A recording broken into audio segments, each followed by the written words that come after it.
या व्हिडिओचे प्रायोजक आहेत Jay auto parts and services आणि financial partner Vardhaman furniture Vaijapur. छत्रपती संभाजीनगरमधील बहुचर्चित खरं तर बाजार समिती म्हणून वैजापूरच्या बाजार समितीकडे पाहिलं गेलेलं आहे।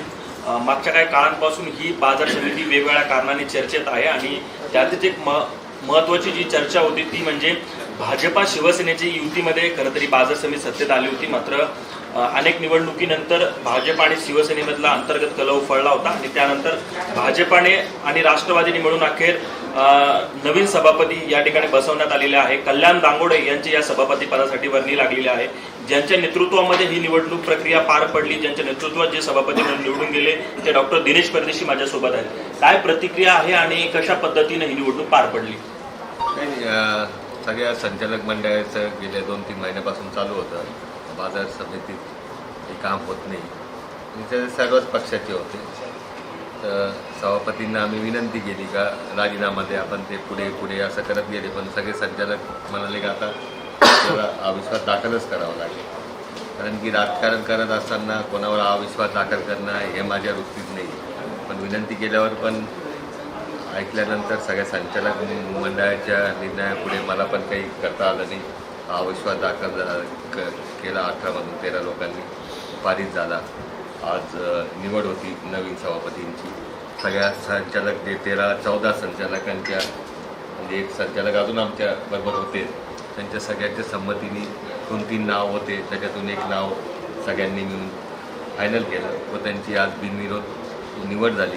आणि बिनविरोध निवड झाल्याबद्दल सर्वच संचालक ते राष्ट्रवादी काँग्रेसचे असू द्या, शिवसेनेचे पण असू द्या, आमचे असू द्या, सर्वांचे मी मनापासून आभार मानतो। बरं, परंतु जेव्हा शिवसेनेचे इकडे सभापती झाले होते तर सर्व लोक एकत्र होते।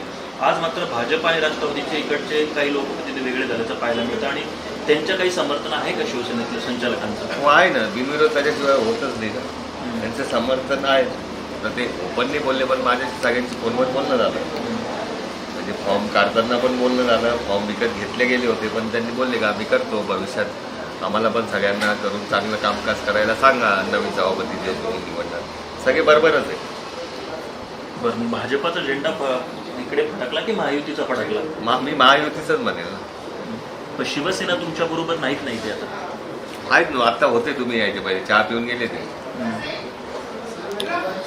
महायुतीच आहे ना याच्यात, भारतीय जनता पार्टी आहे, शिवसेना आहे, राष्ट्रवादी काँग्रेस आहे, तिने जे महायुतीत राज्यात केंद्रात जे सरकार आहे त्यांची जी बाजार समिती। बरं, पण जे इच्छुक लोक होते, इच्छुकांची नावांची यादी खूप मोठी होती, त्यात शिवसेनेचं कोणी इच्छुकांचं नाव समोर आलं नव्हतं, सर्व लोक भाजपचे होते। नाही, शिवसेनेचे पण इच्छुक होते, मला भेटून गेलेले होते। आता निवडणूक पार पडली, मला नाव कोणाची घ्यायचे नाही, मला पण ते भेटून गेले होते। आज सकाळी पण सगळ्यांसमोर भेटायला आले, असं काही शिवसेनेचे नव्हते, आता सगळे संचालक मंडळ होते तेव्हा ते भेटून गेले सकाळी पण। बरं, अनेक कारणाने ही बाजार समिती चर्चेत राहिलेली आहे। शेतकऱ्यांच्या मोठ्या प्रमाणात फसवणूक इकडच्या एका व्यापाऱ्याने केली होती, असे सगळे आंदोलन इकडे सगळे पाहायला मिळाले होते। आता भाजपचा इकडे सभापती झालेत, महायुतीचा सभापती झाला, कसं असणार आहे पुढचं प्लॅनिंग? ते चांगल्या विकासाचा, शेतकऱ्यांच्या हिताचा प्रश्न मी आत्ताच माझ्या जेव्हा बोललो, मी शेतकरी असू द्या, व्यापारी असू द्या, हमाल मापाडी असू द्या, यांचं सगळ्यांचा हिताचा निर्णय आता संचालक मंडळ घेईल, सभापती उपसभापती हे पण निर्णय घेतील।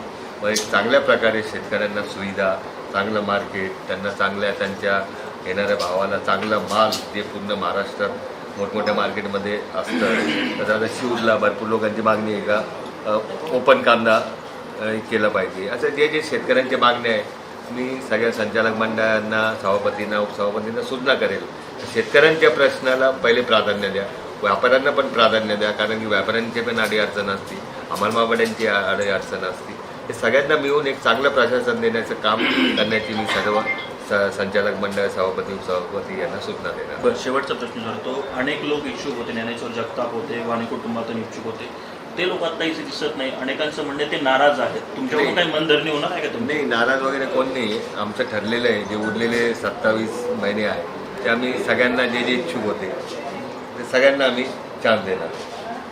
बरं, आता हे नवीन सभापती झालेले आहेत, तिकडे बाजार समितीचा मोठा प्रोजेक्ट एक खरं उभारण्यात आलेला आहे, काय इथून पुढचं रणनीती असणार?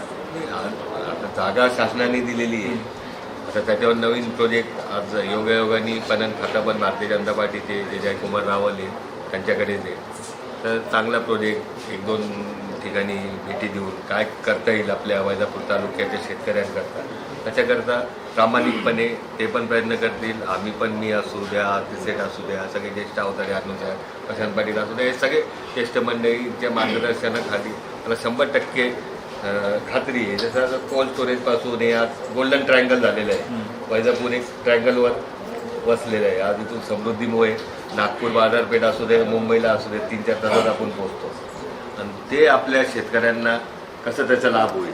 आता फळबाग पण आपल्या तालुक्यात खूप वाढलेलं आहे.